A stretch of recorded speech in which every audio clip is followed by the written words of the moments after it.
Hello नमस्कार and welcome back दोस्तों। तो लिक्विडेशन ऑफ कंपनी स्टार्ट हो चुका है और हाँ यार, अपनी फैमिली को ग्रो करते हैं यूट्यूब पर और 1000 सब्सक्राइबर जल्दी जल्दी कंप्लीट करवाते हैं। Okay. So liquidation of companies जो है वो काफ़ी इंपॉर्टेंट चैप्टर है from examination point of view. ठीक है ना, इससे क्वेश्चन आते हैं एंड वेरी सिंपल क्वेश्चन आते हैं। So in previous video we have already discussed theory portion introductions वगैरह। ठीक है ना। तो now we are going to cover a very much important and easy topic, that is liquidator's final statement of account। ठीक है। Liquidators final statement of account क्या होता है? अब पहले हम लोग ने बात कर चुका है कि जब कंपनी का लिक्विडेशन होता है तो कोर्ट के थ्रू या फिर ट्रिब्यूनल के द्वारा क्या किया जाता है, एक बाहर का पर्सन लिक्विडेटर अपॉइंट किया जाता है, जो कि उसका काम क्या है लिक्विडेटर का, कि कंपनी के जितनी भी एसेट वगैरह है उसको बेचेगा। ठीक है, बेच के और कंपनी की जितनी भी लाइबिलिटीज़ है उनका पे ऑफ करेगा सीक्वेंस में। ठीक है ना, सीक्वेंस में पेमेंट होता है। तो वो जो बेच के मतलब कंपनी की जितनी भी एसेट है उसको बेच के जो पैसा आएगा उसका रिकॉर्ड मेंटेन करेगा और जो पेमेंट करेगा उसको रिकॉर्ड मेंटेन करेगा। तो उसके लिए वो एक पर्टिकुलर अकाउंट बनाएगा जिसको बोला जाएगा liquidators final statement of account. Simple है। लिक्विडेटर वो पर्सन है जो कंपनी के लिक्विडेशन प्रोसेस को कैरी करेगा। ठीक है, और वो जो अकाउंट बनाएगा उसको उसको बोला जाएगा liquidators final statement of account. तो now we are going to become a liquidator, मतलब कि हम लोग अब लिक्विडेटर होने वाले हैं और हम लोग लिक्विडेटर अकाउंट बनाएंगे। ठीक है ना, अपने आप को एक क्वेश्चन ना है, जो एक liquidator final statement of account जब क्वेश्चन बनाओगे तो अपने आप को लिक्विडेटर मानते हुए कि हम कंपनी को डिसॉल्व कर रहे हैं, हम कंपनी को लिक्विडेट कर रहे हैं, तो उस टाइप से हम अपना अकाउंट बनाएंगे। ठीक है। तो अब देखते हैं कि फॉर्मेट कैसा है liquidators final statement of account, क्योंकि जो क्वेश्चन बनेगा वो फॉर्मेट बेस्ड बनेगा। ठीक है ना। तो सबसे पहले लिक्विडेटर फाइनल स्टेटमेंट अकाउंट लिख लेना। इसमें receipt amount, receipts amount, payment amount. ठीक है, इसमें रिसीट्स एक साइड होता है, यानी कि जो पैसा बेच के लाएगा वो रिसीट साइड में आएगा और जो पेमेंट करेगा वो पेमेंट साइड में आएगा। ठीक है, अमाउंट। यहाँ पर रिसीट साइड में देख रहे हो कि दो कॉलम है अमाउंट का, एक है रियलाइज्ड वैल्यू और एक है एस्टिमेटेड वैल्यू। ठीक है ना, ये एस्टिमेटेड वैल्यू है। चाहो तो एस्टिमेटेड वैल्यू वाला कॉलम छोड़ भी सकते हो, उसमें कोई दिक्कत नहीं है। एग्जामिनेशन पॉइंट ऑफ व्यू से बुक में एक सिंपल सा फॉर्मेट दिया हुआ है जिसमें ये वाला कॉलम नहीं है। ठीक है, उसमें बस रिसीट अमाउंट, पेमेंट अमाउंट। ठीक है ना, ये दो कॉलम ही है। तो इस टाइप से बना सकते हो। अब देखो सबसे पहले क्या होगा कि जो भी इंफॉर्मेशन मिलेगी अब लिक्विडेटर कौन होता है? बाहर का पर्सन होता है। ठीक है, तो उसको पूरा डिटेल बताया जाता है कि कंपनी में क्या क्या एसेट वगैरह है, क्या क्या लाइबिलिटी वगैरह है, सब कुछ। तो वो फिर बेचना शुरू करेगा। तो सबसे पहले कंपनी का कैश इन हैंड, कैश जो होगा वो यहाँ आ जाएगा रिसीट साइड में। ठीक है, कैसेट बैंक, जो बैंक में पैसा पड़ा होगा वो आ जाएगा। ठीक है, उसके बाद एसेट रियलाइज करने के बाद जो पैसा वो मतलब कि जो जो एसेट होगा कंपनी में उसको बेचेगा, उससे जो पैसा आएगा उसको यहाँ रिकॉर्ड किया जाएगा। जैसे कि एसेट रियलाइज में मान के चलते हैं लैंड एंड बिल्डिंग। कंपनी के पास लैंड एंड बिल्डिंग है, उसको बेचता है तो उससे बेचने पर जो पैसा आता है वो यहाँ लिखेगा। प्लांट एंड फर्नीचर, अब कंपनी में बहुत सारे एसेट होते हैं, plant furniture, inventories, trade receivable. ठीक है ना, बिल्स, मतलब क्या बोलते हैं, ये सब, ये सारी चीज़। इसके अलावा और भी एसेट होंगी। ठीक है ना, वो बैलेंस शीट में दिया रहेगा, उसके हिसाब से हमें चीज़ों को लिखनी है। तो यहाँ पर कुछ एसेट के नाम लिखे हुए हैं जो वो बेचेगा।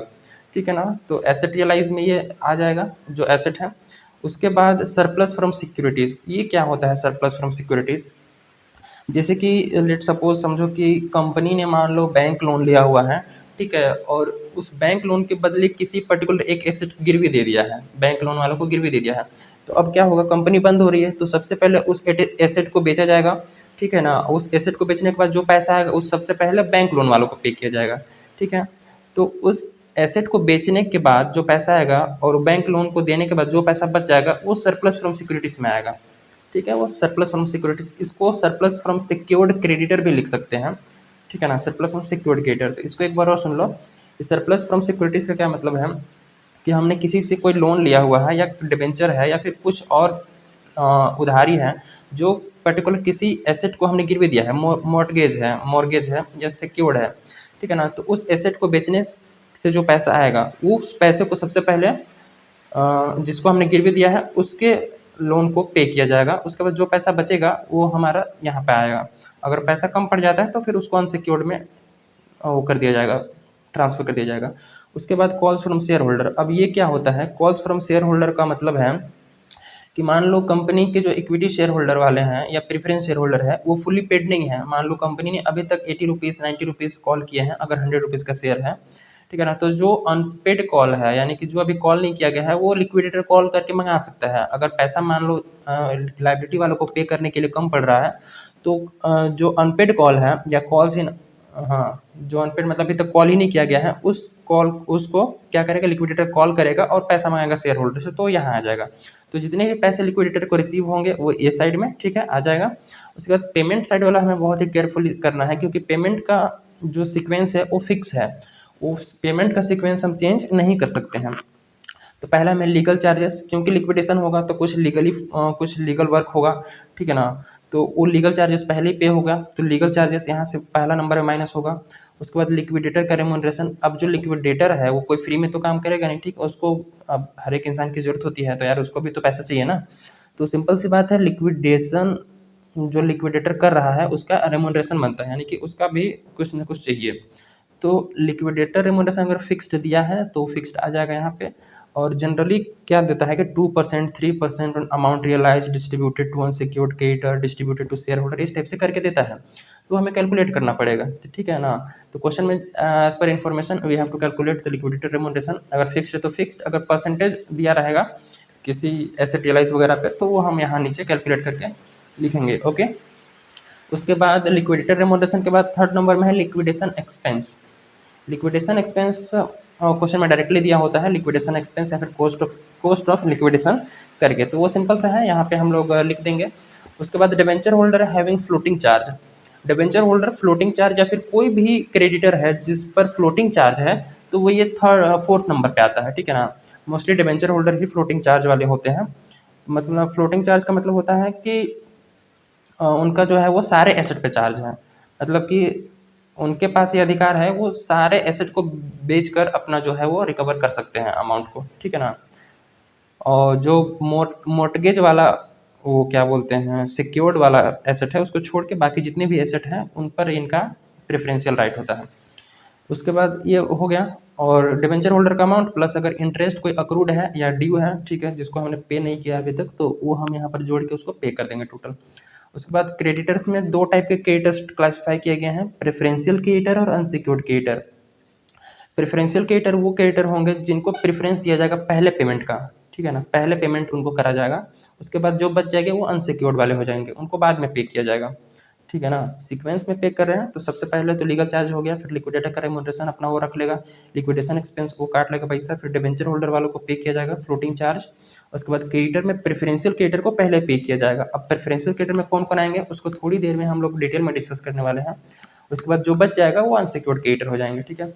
उसके बाद अगर पैसा बचता है, ठीक है ना, जो भी पैसा रिसीव है उसको इतना इतना सारा पेमेंट करने के बाद अगर पैसा बचता है तो शेयर होल्डर को दिया जाएगा। अब शेयर होल्डर में हो सकता है कि दो टाइप के शेयर होल्डर हो, क्वेश्चन में दिया हो। तो पहले प्रेफरेंस शेयर होल्डर को, उस प्रेफरेंस शेयर होल्डर वालों को पे किया जाएगा, और प्रेफरेंस शेयर होल्डर वालों को अगर कुछ डिविडेंड बकाया है, मतलब डिविडेंड अरियर है, ठीक है ना, तो वो डिविडेंड भी उनको जोड़ जाड़ के दे दिया जाएगा। उसके बाद जो पैसा लास्ट में बच जाएगा वो इक्विटी शेयर होल्डर वालों को दे दिया जाएगा, ठीक है। तो ये सिंपल सा फॉर्मेट रहा liquidation, liquidator final statement of account. ये बहुत ही ईजी है, जो भी पैसा मिलेगा इधर लिखना रिसीट साइड में, और जो पेमेंट करेगा वो पेमेंट साइड में, ठीक है ना। अब पेमेंट जो है वो सीक्वेंस में होगा, ठीक है। अब इस फॉर्मेट से रिलेटेड कुछ नोट्स है जो हमें बहुत ही ज़्यादा ज़रूरी मतलब पता होना चाहिए, ठीक है ना। इसमें सबसे पहला सरप्लस फ्रॉम सिक्योरिटीज ये कैसे कैलकुलेट होगा, ठीक है, तो वो देखने वाले हैं। तो surplus from securities, if secured creditor not paid full then remaining balance will be treated as unsecured creditor. ये थोड़ा सा रुक जाओ, इसको मैं समझा देता हूँ इजीली। मान लो, अब थोड़ा सा एक एग्जांपल की हेल्प से समझते हैं, ठीक है ना। लेट सपोज क्या हो गया,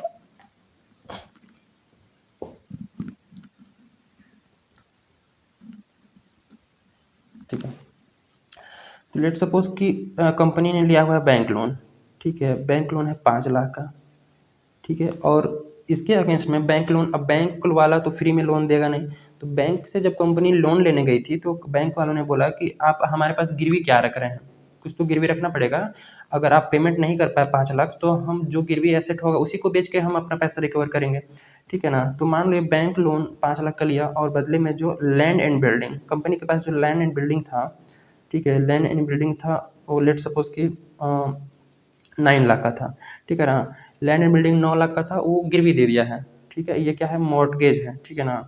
ये जो लैंड एंड बिल्डिंग है वो मॉर्गेज है, गिरवी है बैंक लोन वालों के पास, ठीक है। ये समझ में आ गया। बैंक लोन क्या है, ये मॉर्गेज, मॉर्गेज है on land and building, mortgage है लैंड एंड बिल्डिंग पे।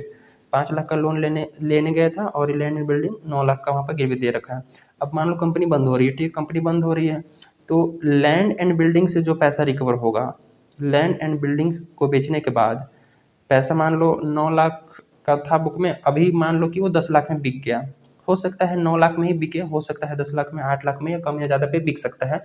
क्योंकि जब बैंक में लोन लेने गया था उस समय की वैल्यू और आज कंपनी बंद है उस समय की वैल्यू। तो लैंड एंड बिल्डिंग मान लो 10 रुपये का मतलब 10 लाख का सेल हुआ, और बैंक लोन कितना है 5 लाख, तो माइनस कर देंगे बैंक लोन, क्योंकि बैंक लोन सबसे पहले इसी को बेच के पैसा रिकवर करेगा। मतलब कि जो लिक्विडेटर है वो लैंड बिल्डिंग बेचेगा, और जो पैसा आएगा वो सबसे पहले बैंक लोन वाला, क्योंकि बैंक लोन वाला सबसे पहले हाथ पसार देगा कि भैया ये हमारे पास मॉर्गेज है, इसका जो भी पैसा आता है सबसे पहले हमारा पेमेंट करो। तो बैंक लोन माइनस कर देंगे 5 लाख, ठीक है। तो जो बचा है वो सरप्लस बचा है, ठीक है ना, अब सरप्लस बचा है। तो ये जो 5 लाख का सरप्लस बचा है ना, इसी को अमाउंट को बोलते हैं सरप्लस फ्रॉम सिक्योरिटीज, या फिर इसको बोलेंगे सरप्लस फ्रॉम सिक्योर्ड क्रेडिटर, ठीक है ना।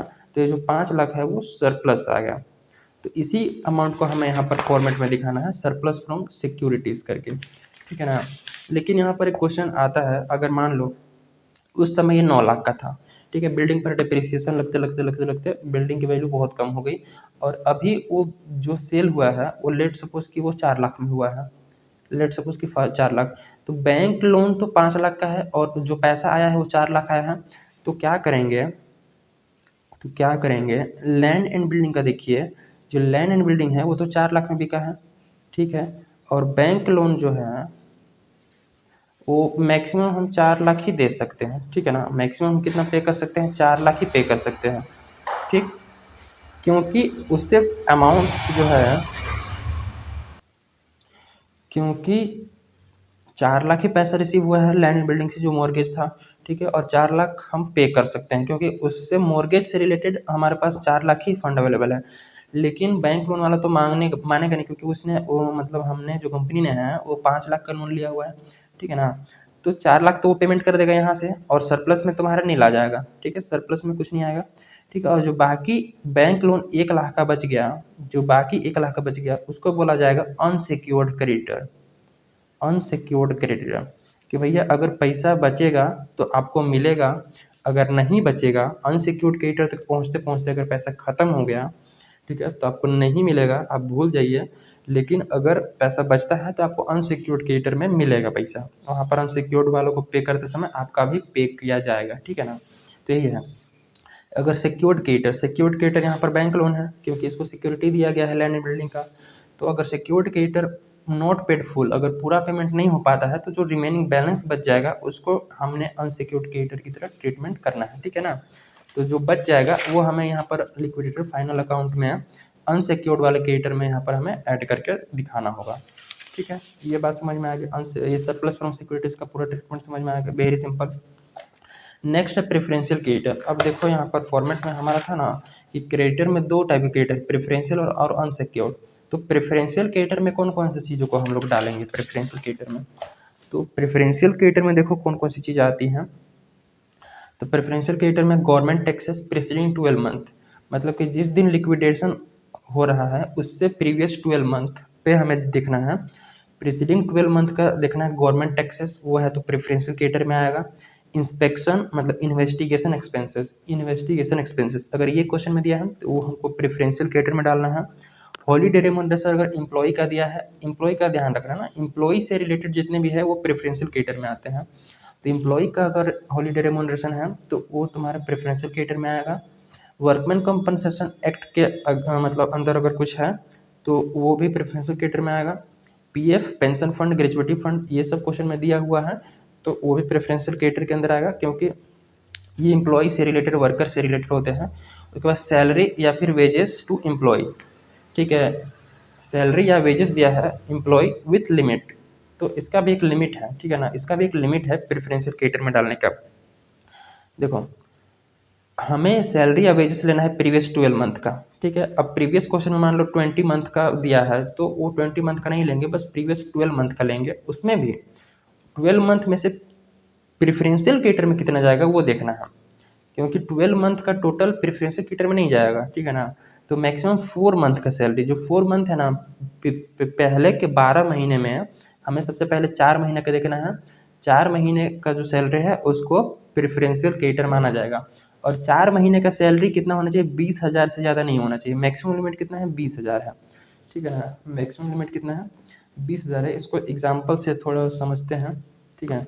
लेट सपोज कि कोई एक एम्प्लॉई है, ठीक है, कोई एक एम्प्लॉई है, अभी कंपनी बंद हो रहा है, इसका जो है वो पर मंथ सैलरी है, मान लेते हैं 3,000 रुपये, ठीक है ना। एग्जाम्पल है, मान लो 3,000 रुपये इसका पर मंथ सैलरी है। और आउटस्टैंडिंग सैलरी है, मतलब कंपनी ने अभी तक सैलरी नहीं दिया है, वो आउटस्टैंडिंग सैलरी है 10 मंथ का, ठीक है, 10 मंथ। 10 महीने का सैलरी इसका बचा हुआ है, तो 12 महीने के अंदर में आ गया, ठीक है ना। तो 12 महीने के अंदर में आ गया, ठीक है। अब हमें इसका 4 महीने का सैलरी निकालना है। अच्छा, 10 महीने का सैलरी आउटस्टैंडिंग, तो टोटल आउटस्टैंडिंग सैलरी कितना होगा देखते हैं। टोटल आउटस्टैंडिंग सैलरी निकाल लेते हैं। टोटल आउटस्टैंडिंग निकालेंगे तो 10 महीने का और 1 महीने का 3,000 रुपये, तो टोटल तो 30,000 इसका बकाया है, ठीक है, 30,000 बकाया। जिसमें से 30,000 में से पहले 4 महीने का निकालेंगे, तो फर्स्ट 4 मंथ, अगर फर्स्ट 4 मंथ का सैलरी निकालेंगे तो 3,000 एक महीने का, और 4 महीने कितना हो जाएगा, 12,000। अब देखो 12,000 जो है वो 20,000 के अंदर में आ रहा है, ठीक है, तो कोई दिक्कत नहीं है। तो ये जो 12,000 है इसको बोला जाएगा प्रेफरेंशियल क्रेडिटर। इसको क्या बोला जाएगा, प्रेफरेंशियल क्रेडिटर। इसको जब क्रेडिटर का पेमेंट करने का टाइम आएगा, तो सबसे पहले 12,000 वाला एम्प्लॉय का पहले मतलब कि पेमेंट किया जाएगा, ठीक है ना। पहले एम्प्लॉय का पेमेंट किया जाएगा ये 12,000 रुपये, और जो बाकी टोटल तो 30,000 देना था, 30,000 में से 12,000 प्रेफरेंशियल, और प्रेफरेंशियल क्रेडिटर को पे करने के बाद जो पैसा बचेगा उसके बाद पे किया जाएगा इसका। तो 30,000 में से 12,000 तो पहले पे किया जाएगा, और जो बाकी बची 18,000 उसको अनसिक्योर्ड क्रेडिटर मान लिया जाएगा। उसको क्या मान लिया जाएगा, अनसिक्योर्ड क्रेडिटर। ये बहुत सिंपल, ये बात समझ में आ गई, ठीक है ना। एक और एग्जांपल देखते हैं, ये पहला एग्जांपल है, ये दूसरा नंबर देखते हैं कि एक एम्प्लॉय है, ठीक है ना, एक एम्प्लॉय है, इसका पर मंथ सैलरी लेते हैं, लेट सपोज कि 6,000 पर मंथ, 6,000 रुपये पर मंथ इसका सैलरी है, ठीक है। और सैलरी जो है आउटस्टैंडिंग है 4 मंथ का, आउटस्टैंडिंग 4 मंथ की, 4 महीने से कंपनी ने पेमेंट नहीं किया गया है। तो टोटल आउटस्टैंडिंग कितना होगा, टोटल आउटस्टैंडिंग सैलरी अगर निकालेंगे तो 6,000 एक महीने का, और 4 महीने का यानी कि 24,000 रुपीज़ बचा हुआ है, ठीक है। 4 महीने का निकाल लिए, क्योंकि 4 महीने का ही आउटस्टैंडिंग था, तो 24,000। अब 4 मंथ का हमें लेना है, लेकिन 20,000 मैक्सिमम लिमिट है।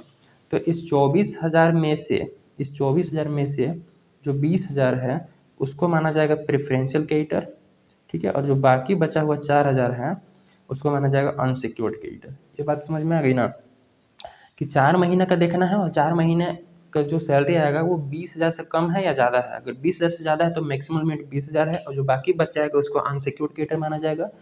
और 20,000 तक ही लिमिट है, ठीक है। और 20,000 से अगर कम आ रहा है तो कोई दिक्कत नहीं है, 4 महीने का पूरा दे दिया जाएगा, और जो बाकी बचेगा वो अनसिक्योर्ड की तरह ट्रीट किया जाएगा, और प्रीवियस 12 मंथ ध्यान रखना है। और एक और एग्जांपल, लेट सपोज कि कोई एम्प्लॉय है, ठीक है, उसका पर मंथ सैलरी है, वो एक्स्ट्रा ऑर्डिनरी एम्प्लॉय है, तो उसके लिए उसका 25,000 पर मंथ सैलरी है, 25,000, और 1 मंथ का आउटस्टैंडिंग है, 1 मंथ का आउटस्टैंडिंग है, तो एक महीना का मतलब 25,000 ही देना है। तो 25,000 में से जो 20,000 है वो क्या किया जाएगा, प्रेफरेंशियल क्रेडिटर हो जाएगा, और जो बाकी 5,000 बच गया वो क्या हो जाएगा, अनसिक्योर्ड हो जाएगा, ठीक है ना, वो अनसिक्योर्ड हो जाएगा। तो इस टाइप से ट्रीटमेंट होती है रिलेटेड टू प्रेफरेंशियल क्रेडिटर। इसमें वेजेस और सैलरी का कैलकुलेशन करना पड़ सकता है, ठीक है। गवर्नमेंट टैक्सेस वगैरह डायरेक्टली दिया होता है, गवर्नमेंट ड्यूज टैक्स रेट्स वगैरह करके, तो वो आ जाएगा, ठीक है ना। और एक और कौन सा होता है कि कॉन्ट्रीब्यूशन अंडर ईएसआई, अगर इस टाइप से कुछ लिखा है तो वो भी प्रेफरेंशियल क्रेडिटर के अंदर में आ जाएगा। अब नेक्स्ट हमें कैलकुलेशन है इस जो liquidators final statement of account में। Liquidators final statement of account में सबसे ज़्यादा दिक्कत होती है स्टूडेंट को, ठीक है, और जो एग्जाम मतलब क्वेश्चन बनाने वालों को कि लिक्विडेटर का रेम्यूनरेशन कैलकुलेट करने में दिक्कत होती है। तो लिक्विडेटर का रेम्यूनरेशन कैलकुलेट करना बहुत ही आसान है। इसको देखो मैंने किस टाइप से डिज़ाइन किया हुआ है। लिक्विडेटर का रेम्यूनरेशन, अगर क्वेश्चन बोल रहा है कि अगर इतना है तो उतना दे दो, कोई दिक्कत नहीं है। लेकिन अगर क्वेश्चन बोलता है कि percentage commission on amount realise, ये कुछ कैटेगरीज है जिस टाइप से क्वेश्चन बोल सकता है। जैसे कि मान लो 2% commission on amount realise, 3% commission on amount realise, इस टाइप से क्वेश्चन बोलता है। तो कमीशन निकालने का फॉर्मूला क्या हो जाएगा कि जितना भी अमाउंट रियलाइज किया है उसका 2% बोल रहा है 2% निकाल देंगे, 3% बोल रहा है 3% निकाल देंगे। सो सिंपल, इससे ज़्यादा हमें कुछ नहीं करना है, ठीक है ना। जितना अमाउंट रियलाइज है, एसेट बेचने के बाद जो पैसा है उसी को बोलते हैं अमाउंट रियलाइज। तो एसेट बेचने पे जो पैसा आएगा उसको अमाउंट रियलाइज बोलेंगे, और उसका 2% 3% जो भी क्वेश्चन बोलेगा वो निकाल देंगे। लेकिन अगर क्वेश्चन बोलता है कि percentage commission on unsecured creditor, तो यहाँ पर जाकर थोड़ा सा दिक्कत हो जाता है बच्चों को कि मान लो 2% या 3% कमीशन या 5% कमीशन बोला है ऑन अनसिक्योर्ड क्रेडिटर, ठीक है ना। तो अनसिक्योर्ड क्रेडिटर के केस में हमें देखना पड़ेगा कि जो टोटल पैसा था वो पे करने के बाद, टोटल पैसा लिक्विडेटर के पास आएगा, उसके बाद अपना लीगल एक्सपेंस पे करेगा, अपना रेम्यूनरेशन रखेगा, लिक्विडेशन एक्सपेंस पे करेगा, डिबेंचर होल्डर को पे करेगा, उसके बाद प्रेफरेंशियल क्रेडिटर को पे करेगा, ठीक है ना। तो वो सब पे करने के बाद पैसा देखता है बचा है कि नहीं अनसिक्योर्ड वालों के लिए, ठीक है। तो अगर वो सफिशियंट कैश फंड अवेलेबल है, मतलब कि काफ़ी पैसा है, हम ये क्रेडिटर अनसिक्योर्ड प्रेफरेंशियल सबको पे करने के बाद भी पैसा बच जाएगा, अगर सफिशियंट भर भर के पैसा है कंपनी के पास, ठीक है ना। तो कमीशन कैसे निकलेगा, अनसिक्योर्ड क्रेडिटर का जितना अमाउंट होगा उसमें परसेंटेज ऑफ कमीशन लगा देंगे, ठीक है। अनसिक्योर्ड क्रेडिटर मान लो 2 लाख का है और उस पर बोला है 5%, तो 2 लाख इंटू 5% सीधे कर देंगे तो वो निकल के आ जाएगा कमीशन। लेकिन अगर क्या है कि सफिशियंट कैश अगर अवेलेबल नहीं है, मान लो पैसा कम ही पड़ जाता है, ठीक है, पैसा कम पड़ जाता है, नहीं होता है, तो उस केस में जितना भी कमीशन निकालने का फॉर्मूला क्या हो जाएगा कि जो बैलेंस अमाउंट है उसका, उसमें रेट ऑफ कमीशन परसेंटेज या रेट ऑफ 2% है तो 2% plus divide by 100 plus rate of commission, ये वाला फॉर्मूला लगाना पड़ेगा। इसको मैं थोड़ी देर में समझाता हूँ डिटेल में ये क्या है, ठीक है। मान लो कि क्वेश्चन में बोला है अनसिक्योर्ड क्रेडिटर का अमाउंट हो गया है 3 लाख, ठीक है, और पैसा जो बचा है वो 2 लाख ही बचा है लिक्विडेटर के पास पे करने के लिए, 2 लाख ही बचा है। तो अब 2 लाख बचा है तो वो सफिशियंट अमाउंट तो है नहीं, कम पड़ गया पैसा। तो जो बैलेंस अमाउंट बचा है 2 लाख, और मान लो कि रेट है रेम्यूनरेशन का 5% मान लेते हैं, ठीक है ना, 5% है। तो क्या करना पड़ेगा कि 2 लाख जो बैलेंस बचा है into 5 divide by 100 plus rate जो है 5 वो करना पड़ेगा, यानी कि 2 लाख इंटू 5/105, इस टाइप से हमें कैलकुलेट करना पड़ेगा। तो जो भी रेम्यूनरेशन आएगा वो रेम्यूनरेशन दिया जाएगा, ठीक है। और 105 क्यों करते हैं, यानी कि 100 में रेट को ऐड क्यों करते हैं, इसको मैं थोड़ी देर में एक्सप्लेन करूंगा। उससे पहले एक नोट देख लेते हैं रिलेटेड टू अनसिक्योर्ड क्रेडिटर है कि अगर क्वेश्चन बोलता है कि कमीशन देना है ऑन अनसिक्योर्ड क्रेडिटर, बस इतना ही बोल रहा है कि जो रेट है, मतलब रेट बोल रहा हूँ कि जो कमीशन है वो अनसिक्योर्ड क्रेडिटर पर देना है, तब हमें प्रेफरेंशियल क्रेडिटर और अनसिक्योर्ड क्रेडिटर दोनों क्रेडिटर को ऐड करना है अनसिक्योर्ड क्रेडिटर में, ठीक है ना। मान लो प्रेफरेंशियल क्रेडिटर है 50,000, ठीक, अनसिक्योर्ड क्रेडिटर है अनसिक्योर्ड क्रेडिटर है 2,50,000, ठीक। और कंपनी क्वेश्चन बोल रहा है कि आपको निकालना है 5% remuneration of liquidator on unsecured creditor. तो इन दोनों को मिला दिया जाएगा तब बोला जाएगा अनसिक्योर्ड क्रेडिटर, ठीक है ना। तो अनसिक्योर्ड क्रेडिटर यहाँ पर 250 और प्रेफरेंशियल 50,000, तो दोनों को मिला के 3 लाख हो जाएगा। तो इस 3 लाख पर हमें रेम्यूनरेशन निकालना पड़ेगा 5%, ठीक है। इस टाइप से चीज़ें होती हैं, ठीक है। अब इसको थोड़ा देख लेते हैं कि यहाँ 105 क्यों करते हैं, कि देखो अगर 3 लाख पैसा होता तो पूरा दे देते हैं इसको 3 लाख, लेकिन पूरा नहीं देते, 3 लाख में भी लिक्विडेटर खुद का रखता, उसके बाद जो पैसा बच जाता वो देता अनसिक्योर्ड वालों को, ठीक है ना, या क्रेडिटर को बोलो सिंपल। पैसा 2 लाख बचा है, तो 2 लाख में से 2 लाख में 2 लोगों का पैसा है, 2 लाख में 2 लोग का पैसा है। एक पहला तो लिक्विडेटर अपना खुद का रेम्यूनरेशन रखेगा, उसके बाद जो 2 लाख में लिक्विडेटर रखेगा पैसा, उसके बाद इसको अनसिक्योर्ड वालों को भी पे करना है, ठीक है ना। तो ये क्या है कि मान लो हमें एज्यूम करना है हमें कि जो बैलेंस बचा है वो 100% देना है किसको, 100% किसको देना है, जिसके लिए पैसा बचा है। मान लो कि अनसिक्योर्ड क्रेडिटर पे हमें निकाल रहे हैं, तो अनसिक्योर्ड वालों को 100% पैसे देना है, 100%। तो 100% उनको देना है और 5% इसी पैसे में से मेरे को भी लेना है। तो ये टोटल पैसा जो है वो 105% है। टोटल पैसा कितना है, 105% है, ठीक है ना, 105%। कि भैया 100% लिक्विड उसको देना है अनसिक्योर्ड वालों को, और 5% मेरा भी है, इसमें दोनों का पैसा ऐड हुआ है 2 लाख में। तो ये टोटल पैसा जो है वो 105% है, इसलिए हम यहाँ पर नीचे 105 कर देते हैं, 100 प्लस रेट को कर देते हैं ऐड करना। बहुत सिंपल है, ठीक है ना, ये समझ में आ गया। अब एक छोटा सा भी वो है, क्या बोलते हैं, related to interest on debenture, कि डिबेंचर के जब पे किया जाएगा तो उसका जो हम इंटरेस्ट निकालेंगे।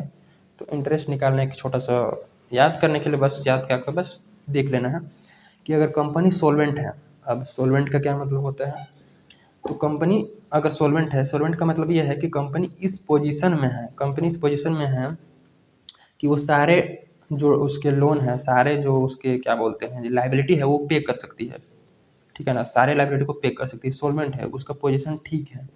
फिर भी वो अगर लिक्विडेट होती है तो उस केस में कंपनी सॉल्वेंट है, मतलब उसका पोजीशन ठीक है, वो सारे लाइबिलिटी को पे कर सकती है। तो उस केस में जो इंटरेस्ट उसको कैलकुलेट करना पड़ेगा, डिबेंचर का जो बचा हुआ इंटरेस्ट है वो up to the date of payment, यानी कि जिस दिन डिबेंचर होल्डर वालों को पे किया जा रहा है। मान लो क्वेश्चन में कभी कभी क्या होता है कि कंपनी का लिक्विडेशन हो जाता है 31 मार्च को, और जो लिक्विडेटर है वो डिबेंचर होल्डर वालों को पे करता है 31 सितंबर को, ठीक है ना। तो लिक्विडेट तो इसी दिन होगा, लेकिन पे इस दिन हो रहा है 31 सितंबर को। तो जो इसका इंटरेस्ट निकालना पड़ेगा वो up to the date of payment, यानी कि 31 सितंबर तक हमें इंटरेस्ट पे करना पड़ेगा अगर कंपनी सॉल्वेंट है। अगर कंपनी इनसॉल्वेंट है, इनकेपेबल है अपने डेट को पे करने के लिए, अपनी लाइबिलिटी को पे करने के लिए, वो उसका बहुत ही बुरा कंडीशन चल रहा है, ठीक है, उसकी जो इतनी एसेट नहीं है कि वो अपनी लाइबिलिटी को पे कर सके, तो उस केस में उसको बोलते हैं इनसॉल्वेंट। तो इंटरेस्ट जो है वो कब तक पे करना है, up to the date of liquidation, कि जिस दिन लिक्विडेशन हो रहा है उस दिन तक इंटरेस्ट पे किया जाएगा, ठीक है। ये छोटी सी रही related to interest on debenture. तो हमने इसकी सारी जो बेसिक है liquidator final statement of account की वो कंप्लीट कर चुके हैं हम, सिंपल। तो liquidator final statement of account बहुत सिंपल है। नेक्स्ट वीडियो में हम लोग देखेंगे कि इसको प्रैक्टिकल क्वेश्चन में किस टाइप से पुट करना है, कि इस फॉर्मेट को प्रैक्टिकल क्वेश्चन में किस टाइप से पुट करना है। वेरी सिंपल है। सबसे पहले रिसीट, फिर अमाउंट, फिर पेमेंट अमाउंट, ठीक है ना। रिसीट साइड में वो सारी एसेट आ जाएंगी जो लिक्विडेटर वो क्या करेगा, मतलब बेचेगा वगैरह वगैरह, और इधर से कुछ जो पेमेंट करेगा वो पेमेंट हमें क्या करना है, एकदम सीक्वेंस में करना है, ठीक है ना। तो ये सीक्वेंस क्वेश्चन बनाते बनाते याद हो जाएगा। लीगल चार्जेस, लिक्विडेटर रेमोनरेशन, उसके बाद लिक्विडेशन एक्सपेंस, डिबेंचर होल्डर, फिर क्रेडिटर में दो है प्रेफरेंशियल अनसिक्योर्ड, फिर जो बाकी पैसा बच जाएगा वो शेयर होल्डर वालों को दे दिया जाएगा, जिसमें से सबसे पहले प्रेफरेंस शेयर होल्डर, उसके बाद इक्विटी शेयर होल्डर, ठीक है। तो मिलते हैं नेक्स्ट वीडियो, ठीक है, ओके।